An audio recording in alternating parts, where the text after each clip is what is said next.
প্রত্যেকদিন সকালবেলা উঠলে প্রত্যেকটা মায়ের একই চিন্তা যে সকালবেলা স্কুলে যাওয়ার সময় বাচ্চাকে টিফিনে কী দেওয়া হবে।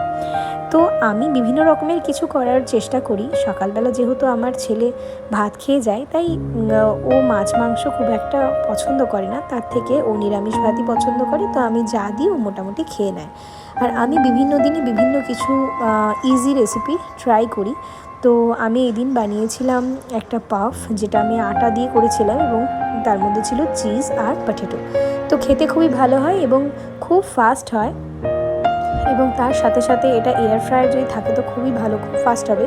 আর না হলে আপনারা হালকা তাওয়াতেও ফ্রাই করতে পারেন। যেহেতু এটা আমার 35 মিনিটস, তাই সকালবেলা আমি চিয়া সিডস আর তার সাথে কিছু ড্রাই ফ্রুটস খাই এবং তারপরে স্নান টান করে পুজো টুজো করে আমি আমার ব্রেকফাস্টটা সারি। তো বন্ধুরা, দেখা হবে নেক্সট ভিডিওতে। ততক্ষণের জন্য